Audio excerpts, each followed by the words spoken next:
to know that the work I'm doing isn't just for a social media post. The work you're doing really does matter. And at large, your church is making a difference is really important to remember, especially on the hard days. Or the days when you mess up or there's a lot to do, just to really know the why from the people you're working with, and remember your why. Remember why you're working and doing the Lord's work. And you'll be a lot better off having the right perception of it. Welcome to Season 4, Episode 14 of the Missional Marketing Podcast. My name is Bart Blair, and it is my privilege to welcome you to this 138th episode of the show. We started producing this podcast in the spring of 2020 to help churches grow by leveraging digital marketing and effective communications. And if that's what you're hoping to do to help your church grow by leveraging digital marketing and effective communications, you've come to the right place. If you happen to be new to the show and you haven't ever subscribed wherever you listen to your podcasts, make sure that you subscribe, and that way you won't miss future episodes.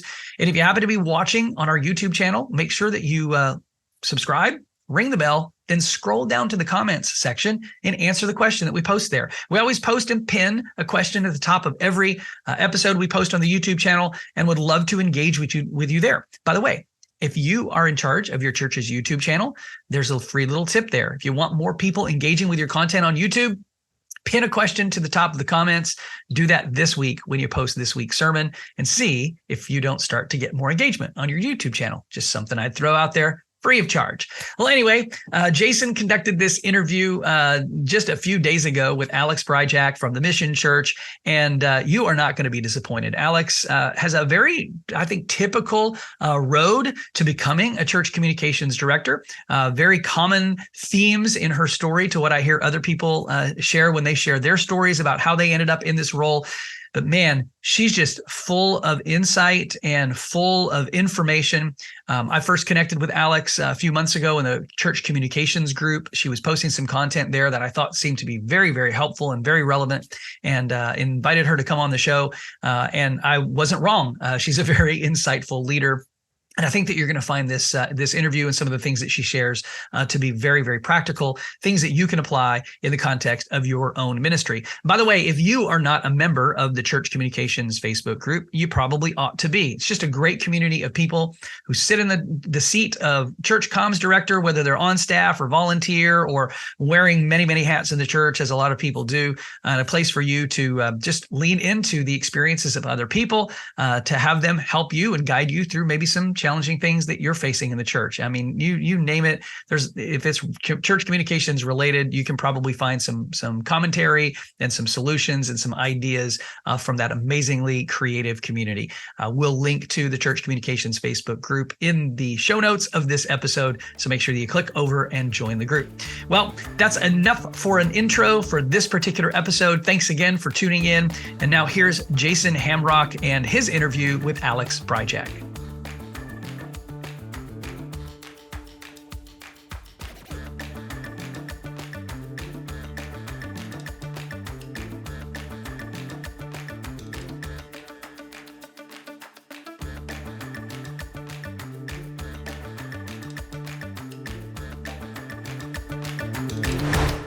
Well, Alex, welcome to the show. Thanks for joining us. How are you doing today? I'm doing pretty well. Thank you. I'm happy to be here. I'm excited. Yeah, glad to have you here. And I want to learn all about you, and so our audience can learn about you. But you live in Chicago, right? And it's November in Chicago. The weather's nice, though, you said. Yeah. The weather's not too bad. It's always a roller coaster of weather. You never really know what you're going to wake up to, but it is beautiful today, so we will take it. Yeah, the Windy City. You bet. Love it. Okay, so you're the comm director at Mission Church. Tell us a little bit about Mission Church, and tell us a little bit about yourself and your role. Yeah, Mission Church has been around for 12 years. We just had our 12-year anniversary. We were a portable church for most of that time. We met in a middle school, and then we graduated and met in a high school.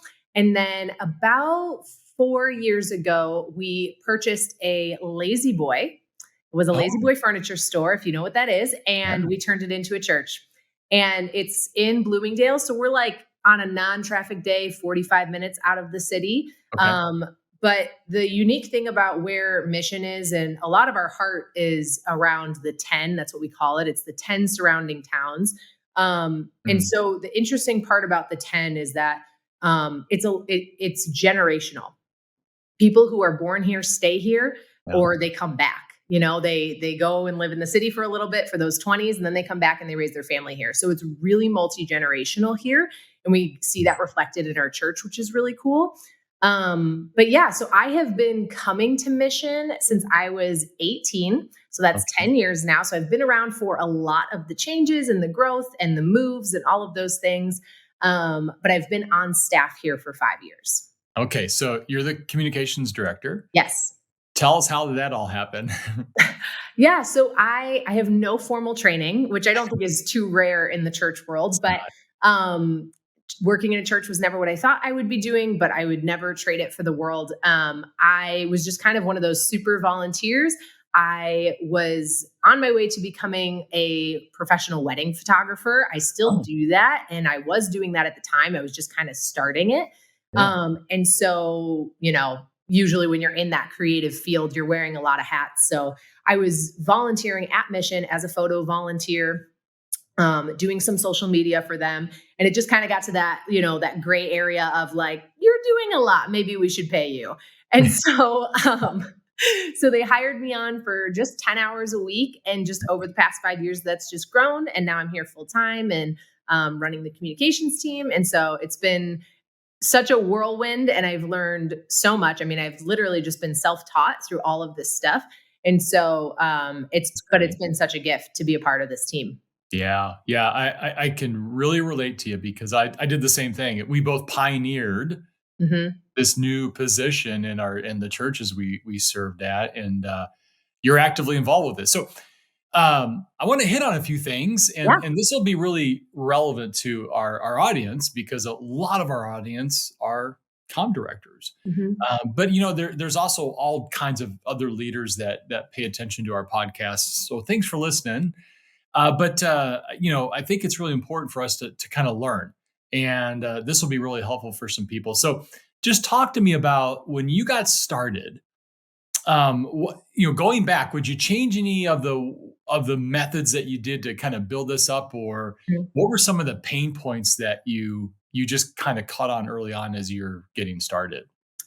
Yeah. So when I got on staff, there was like the communications director before me. And so I was under him, and we just had really different, we had different skills in that he was the creative type. He was so good at all the graphic design and the video and all of that stuff. And I am just so type A. I'm a 1 on the Enneagram. Like, I really just helped make sure things got done, make sure that our mission, vision, and values were at the forefront of it. And so where so much pain came in and so much learning came in was when he left the team to go work at another church. It's all good, but things happen. His family moved to Colorado, which it's hard not to move to Colorado. That seems to be everybody's favorite thing to do. But that was just so jarring for me, for a lot of reasons of 1, no formal training. 2, I was like 23 years old and had no idea what I was doing to begin with in life, much less in this position at a church. And so that was when my role really expanded, and when I went full time. And I had to learn Illustrator and Photoshop and all these things I had never done before.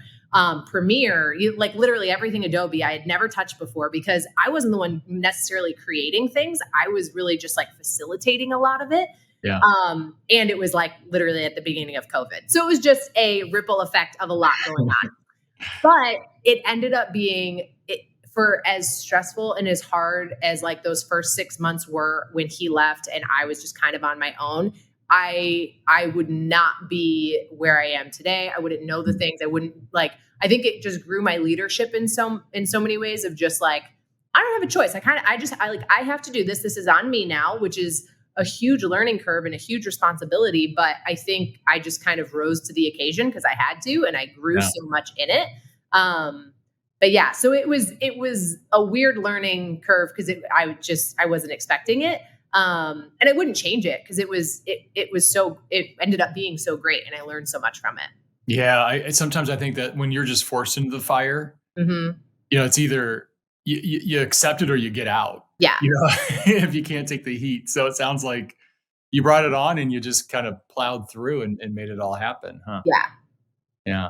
So the so today, so you've been in this for 5 years, and I Mhm. know that you're part of the church communications Facebook group. Yes. If you're not a part of that, people, you should probably join it. Go to Facebook and search for church communications. It's a private group. It's like 33,000 people strong. I But love it's, the group. It's yeah, so talk to me helpful. about your involvement there. Yeah, I love the group. I love like sharing the things that our church is doing to show other people different options of things they can be doing. Like, so one of the I went a little like viral on the page like 2 years ago because it was like, the heart of live streaming. Everybody's hiring, they're trying to figure out things to make their church live stream. And I posted on there and I said, our church has stopped live streaming. Here is our 2-minute welcome to mission video and how we are, and here's like our decision. And so that got a ton of feedback, positive and negative. It was fun, but it was I just love the group because it is great to just like, obviously there's so many different contexts. There's so much from my city to the next. It's so different, the people group you're serving. And so it's just a great way to learn from people and to also teach people in like a loving way. Obviously, like I don't, I'm just giving you ideas. You don't have to do anything with it, but I love to see other people's ideas. I think it's cool Yeah. to see what other churches are doing. I ask so many questions on there. I say, show me your merch. I need some inspiration. Show me what you're doing for Christmas. So it's really fun to be a part of. And especially in a role where I am, for a lot of it, a one-woman show. It's Yeah. great to just like have some people to bounce ideas off of. Yeah, totally, totally. Yeah. So speaking of that, so you just mentioned, and I'm really impressed because you had to learn all these Adobe products, and that's Yeah. not easy, right? No. That takes time, and you're not only doing your comm director role, you're also learning all the tools. Mhm. So talk to me a little bit about that comm director role. What's been one of the biggest hurdles, or maybe you can share with somebody who's younger than you, they're kind of they've just started out in this seat. What's one thing you had to learn, and over 5 years you've kind of had to learn how to master this? Is it in leadership, or is it delegating, or what's been something you've had to learn? Yeah. I I think what I hear a lot from people who are in similar roles as me in churches is it the hard part about doing communications for a church is you're everybody's person. Like everybody's coming to you with their thing, and their thing is the most important thing. And so it really is a balancing act of what has priority, what needs to be done today, what can wait until after this Sunday. So much of it is just a delegation of, yeah, maybe they're all your tasks, but you need to delegate your own tasks of just like, okay, when can I do this? When do I, what takes priority? And so something that our church has done that has been really helpful about 2 years ago, every team sat down and made a huge list. We had these huge pieces of paper, and we wrote a list of everything we did that year, whether it was the kids team, the high school team, or the communications team. Every single thing we did that year, every event, every project, every paper we handed out. And then we went down the line and answered like 5 to 7 questions about if they're really lining up with our mission, vision, and values to Oh, help people find and follow Christ, to see a movement of Jesus in the 10 in our lifetime. Did people gather, grow, or go because of this task that we did? And I think just organizationally from the top down, that gave all of us such a great lens of what really is important. Because yes, there are a lot of fun things. There's a lot of great ideas, but not every great idea has to get done. And I yeah. think when you really have which I think something I am grateful for, and truthfully, I had no part of, it's really our leadership. They have such a clear direction of where we're going as a church, our mission, vision, and values. And so it gives us such a great lens to see what work is the most important work. And so I think, like I said, I didn't come up with that. No. Organizationally from the top down, they've instilled that in us. And so that has helped me so much in my job, just to Mm. say, hey, I love this idea for this kids event thing, whatever. But just really getting to the heart of like, why are we doing it? Are we doing it because it's a fun, great idea that you saw on TikTok and other students liked it? That's great. I love that. But also at the same time, is this furthering our vision as a church? Are more people entering the kingdom because of this? And so I think there's just, you really need to, you got to see the end in sight. Well, I love that example. And what a great exercise to go through. And you're right. I mean, that had to be from the leadership down. So if you're not in a leadership spot and you're listening to this, there's a way to lead up to say, can we look over the 2023 and figure out all the stuff we did? And you can make an argument, right, as strong as you want to say, oh, that aligned, but really did it? And not that you shouldn't do it. It's maybe you just have to rethink the strategy, make sure it does align with our mission, our vision, and our core values and what we're trying to help our people do. And and plus it gives you clarity as the comm director. It helps you understand maybe the tiers of what gets promoted and how big and when and all that, which gives that structure that you kind of like. I think you like to thrive in the structure zone. Love structure. I'm the other way around. I'm like, I like structure, but I like to operate over here in the corner a little bit. Oh no, I'm a little bit of both. But I know we need structure. Because people need it, right? It's just the way it's the best approach to being a comm director. So, wow, that was a great exercise for you. Then it really gave you in your department a lot more clarity in terms of the pecking order of who gets what. Yes, exactly. Wow. Okay. So tell me, have you been able to grow your team? Are you a one-person team? So, the way our staff has been structured has been the creative team is one thing. So we've kind of grouped together worship, production, and communications. And so that has kind of just been a team. Yeah. And so the guy who leads worship and was like our worship director, really, he functions a lot as like our creative director. He very much like sees the whole vision, whether that's like from a Sunday programming kind of thing. And so he really helps me a lot in just kind of, like I said, I wasn't trained in these things. Yeah. I'm really more of the like structure, make sure it gets done kind of person, but I've had to do the design just because it's on my plate, and that's great. And I've made it work. I wouldn't say it's my strongest thing I bring to the table. But so he has helped me a lot in that area of just another person to look at things. He kind of has a little bit more background in that stuff. And so he'll help me just like make sure those things are in line and work with our brand. And he does all of our video. So something with communications that I don't do is our video. I take photos, but video is not my thing. And so he does all of our video stuff. But yeah, otherwise, as far as like our website, social media, marketing, all of that falls under my plate. Okay. Yeah. And that's something you've had to learn, right? You've had to learn how to, own those assets, those tools that you guys use. And then of course, all your other comm director stuff, strategies and all the different, the ministries that want promotions and all that falls underneath you. Yeah. What's been your project management tool that you've used? So we use Basecamp. Our whole staff uses it.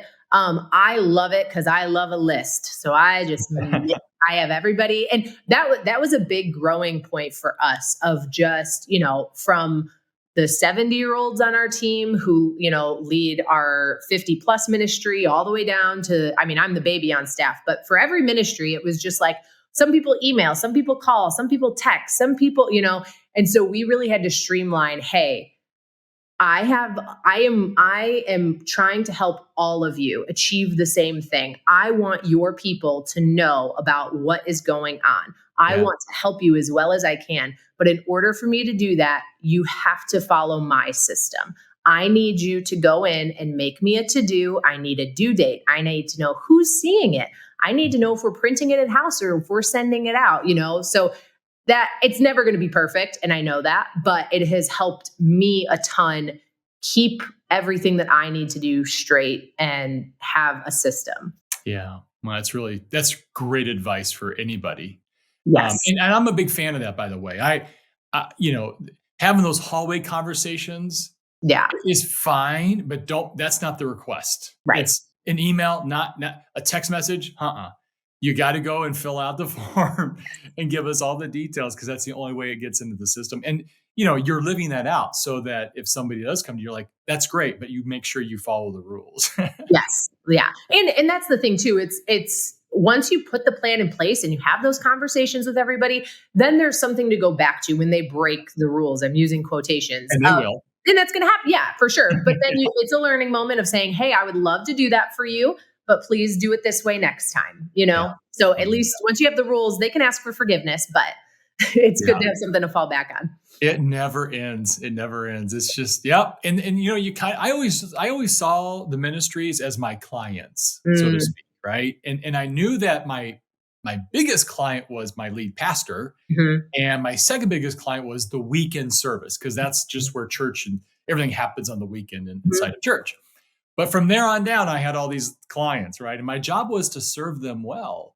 I never wanted to say no. I wanted to say, well, I may not be able to do that, but we can do this. Mm-hmm. You're always wanting them to win. Mm-hmm. And it's a team. So even though they're a client, we're on the same team. But Mm-hmm. that's kind of how I saw it. I'm sure that's kind of where you're leading into that that area. Yes. Yeah. So let me ask you a question, because I always love to talk about this, because at Missional Marketing, we really help churches with the sort of the top of funnel, or reaching people outside the church. Mm-hmm. We love people in the church, but it's always about the one who doesn't know Jesus, kind of. So how much of your time gets kind of divvied up between that front door and making sure that people are aware of mission and they're walking through, versus in the seats and you're trying to help disciple them? I wish I could focus on the latter more. I wish I could focus more on the people outside. Obviously, it's hard in the whirlwind of just, we got to serve the people that are coming here. But so I would say, majority of the time I'm working on ministry stuff and helping helping the weekends happen. And I think that's a normal part of the job. But the interesting thing about mission is we don't do small groups. We do missional communities. And so the short version of that is we do a growth track, and it starts with Alpha, which a lot of people are familiar with. Yep. Alpha is all over the world. So we start with Alpha, and that is like our greatest invitation. We do it twice a year. And this past term, I believe we had 350 people in Alpha. So it's really well received. A lot of people come, and more than a lot of people come, we see a lot of salvations. We see a lot of baptism out of it. And so it's really a gift to be able to do that and just to have that tool. So we do Alpha, and then we do the partner course, which is really similar to like becoming a member at a church. We call it being a partner at our church. And this course really just shows people like what it's like to be a part of our church. And in there, they learn the importance of inviting, giving, and volunteering, because that is how you are part of a church. Those are the three things that will help you feel part of this church family. And so that's what the partner course is all about. And then after the partner course is the planter course. And this is where we teach people to go, to be a disciple, and to be the church, not just at the church. Our whole church really stands on the verse of Jesus' last words to his disciples, to go and make disciples. Yeah. And so during the planter course is when we help people it's kind of sad in a lot of ways. It's reverting back to what church was supposed to be, to what Jesus was teaching us all these years ago of, it's not meant to just be a me thing. We want people to know the love of Jesus. And so to just be kind to your neighbor, to just be where you're at with a new intention, to just show people the love of Jesus, to always have an answer for the hope that you have. And so through the planter course, we launch missional communities. We've got about 50 missional communities right now. And so, when somebody walks through the doors of mission, to go back to your question. So when somebody walks through the doors of mission, they go to Guest Central, they meet them, they get their free mug. And most people's first question is, how do I get plugged in with a small group? What are your women's ministries? All these things. We don't do any of that. And we're straight up with them, and we tell them about the growth track, and that our hope would be that one day they can join a missional community so that they can go and tell people about the love of Jesus. And so it's not like it's very much who we are as a church. When you walk in, you know that. We've got an aircraft carrier on our wall because it's a great conversation starter of, this is the kind of church that we are. We're an aircraft carrier. Come here. It's important to be here. Be on this ship, get fueled up, and then go out into your neighborhoods and your communities.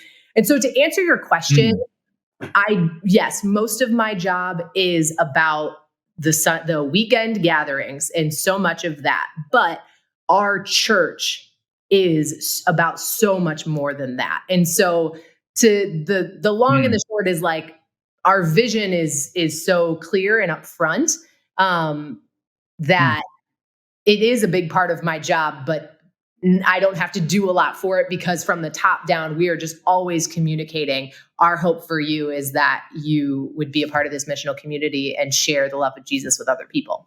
Yeah. I love your answer. And I because I love the structure of it. Yeah. I love the idea that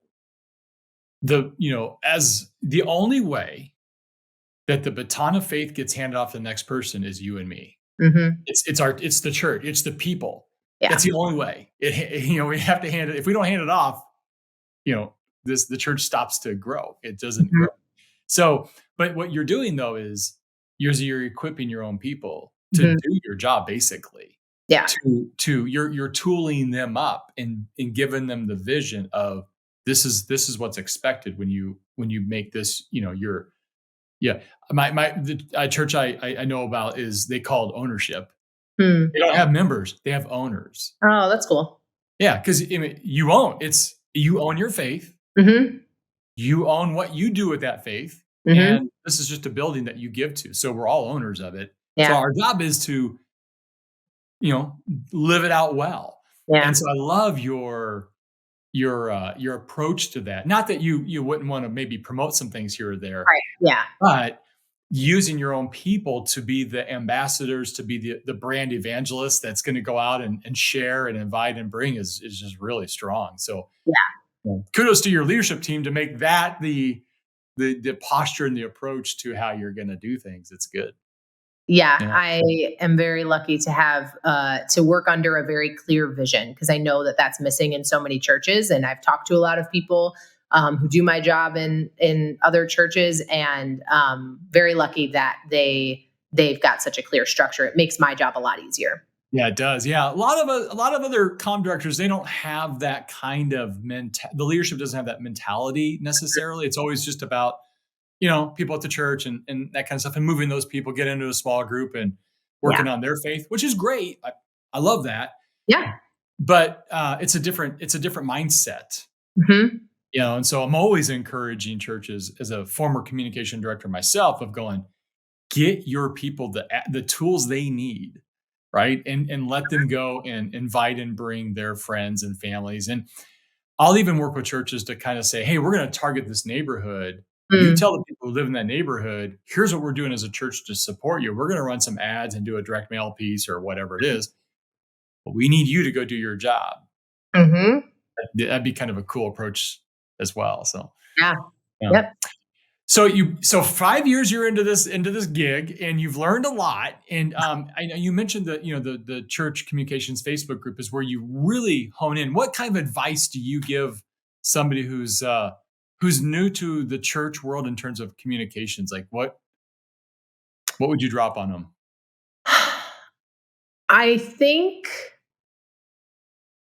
so. When I came in, I was gifted to be able to take the reins from everyone. So as far as all of the Facebook pages, all of the emails, and I was able to kind of reconstruct those things to be one voice.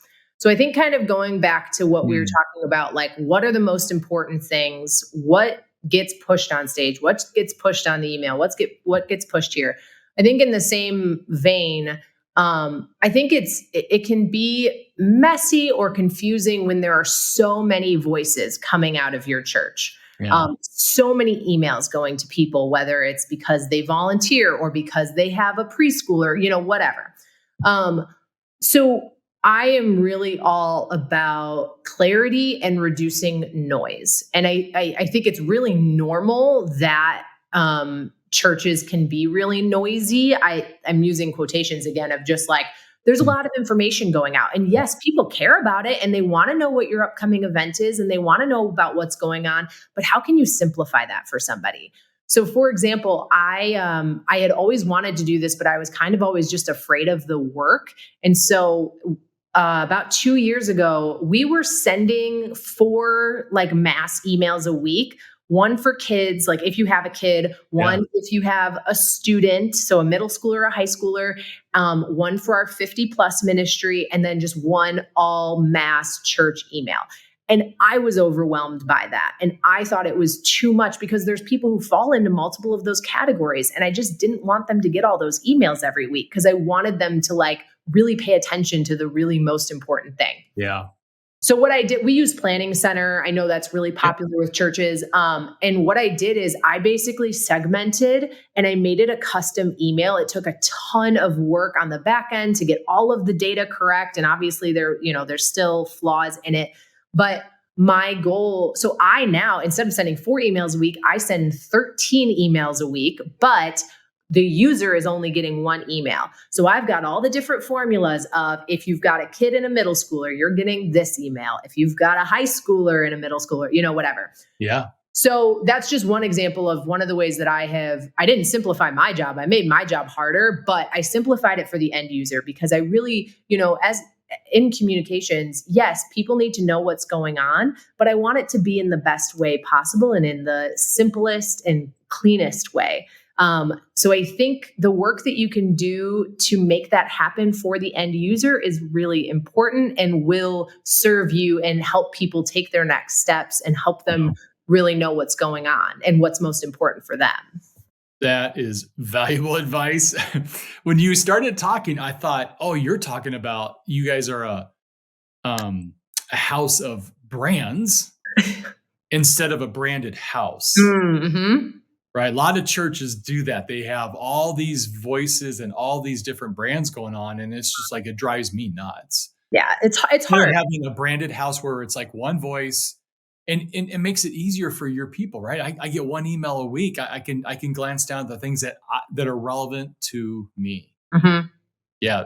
Well done on that. Because that, if you as a comm director, if you don't have that, if you're not doing what Alex is doing, pay attention. Like that would be a phenomenal exercise to send out 1 email. So everybody, all ministries we're collecting that. So we 1 email to our users so they're not overwhelmed. Because imagine, the missions in the care team. And if you want that stuff, now you've got like bunches of emails coming at you. Well, it becomes noise after about the 3rd week, let alone 2 years in. I'm like, I wouldn't even pay attention to it. Yeah, exactly. So that's why it was a ton of work for me, but I think the payoff was well worth it.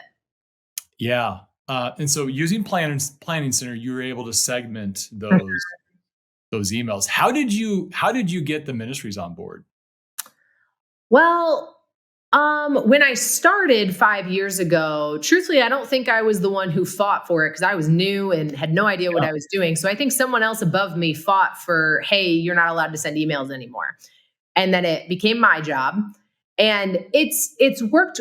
I think when you're working with ministries, and I love everyone I work with, but obviously there's different personalities, there's different feelings and emotions behind that. And so it's really just working with them, not against them. It's understanding their heart for what they're trying to communicate, what they want their people to know, and meeting them in the middle. Yeah. Sometimes I send stuff that I don't really like, but it's important to them and they see that as important, and that's okay. Like we can compromise in that.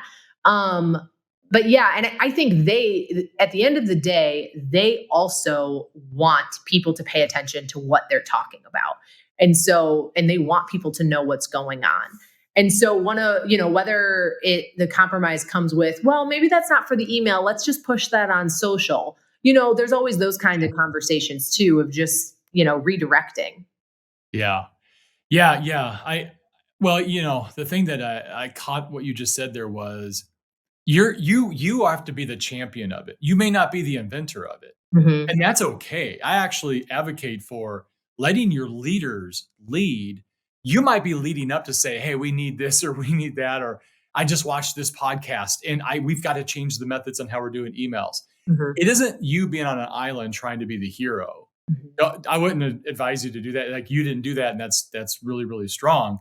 You know, somebody else, a leader, made that decision and you got to champion it. Mhm. But making sure you're communicating that this would be really, really solid for our church. It'd help us get more cohesive in our messaging and more branded to the person who's receiving that.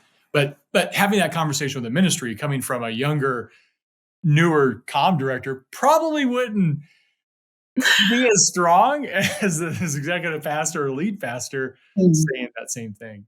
For sure. And as you were talking, I just thought, if you're in a position where that isn't getting well received and they don't love your idea, I would say make a compromise of, hey, let's just try it for 3 or 4 weeks and I can see analytics. Let's see what does better. Let's see what gets more link clicks. And just try it out. And maybe that will help you get the end result that you're looking for. Or maybe you'll learn something and you'll realize maybe the way we were doing it was better. Yeah. Surveys. Yeah, that too. Send out a survey. Ask your people what they like to see, and that data's king, and that's Yes. because it helps you make good decisions. Wow. Okay, so let's land the plane here on this podcast. This has been really fruitful. Any walking away advice that you have for anybody that's been listening here? What would you share? I mean, you're at the beginning of your career.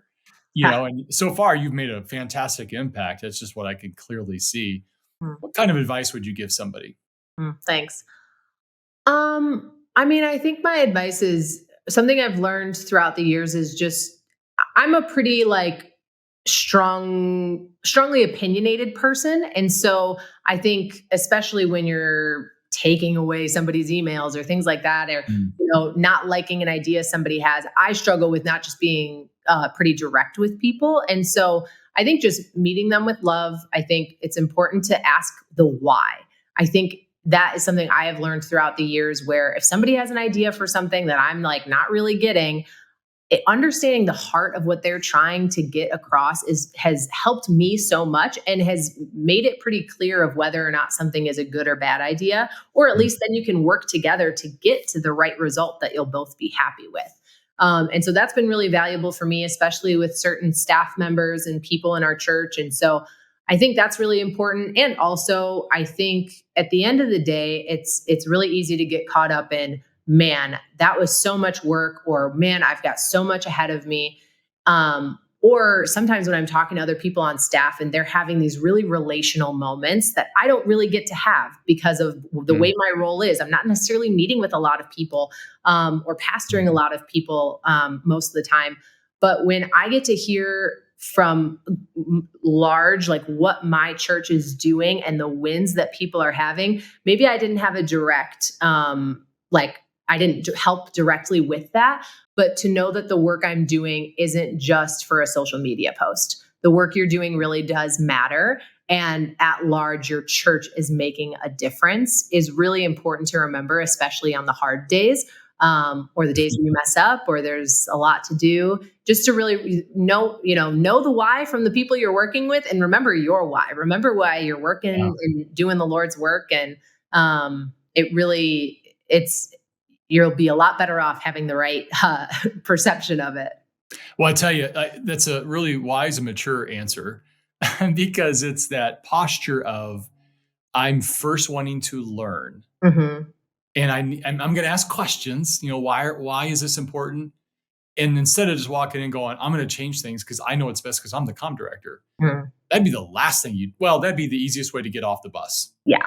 In my opinion, the way to help lead is just that posture of learning and I want to understand. Mm-hmm. And so then you can move together and build harmony and teamness and get where you are right now, which is you guys have a good thing going on. So, okay. How do people get a hold of you? Because I know that they may have some questions for you. What's the best way to maybe find you in the Facebook group at Church Communications? Yeah. My name's Alex Bryjak. It's spelled like it sounds. Just don't add a C in that Jack. You can find me on Instagram at Alex Bryjak. Also on Facebook, would love to chat with you there. You can also email me, alex@wearemission.com. And yeah, I would love to talk to you guys more. Always an open door. This was super fun. Thank you so much for having me on. I really enjoy talking about this stuff and getting to share about all that God's doing here in the little town of Bloomingdale. Yeah, little town of Bloomingdale. Yeah. So, for our listeners, go to wearemission.com. Check out the church. Get a hold of Alex. And thanks, Alex. Thanks for being on the show today. And I really appreciate your time. Absolutely. Thank you so much.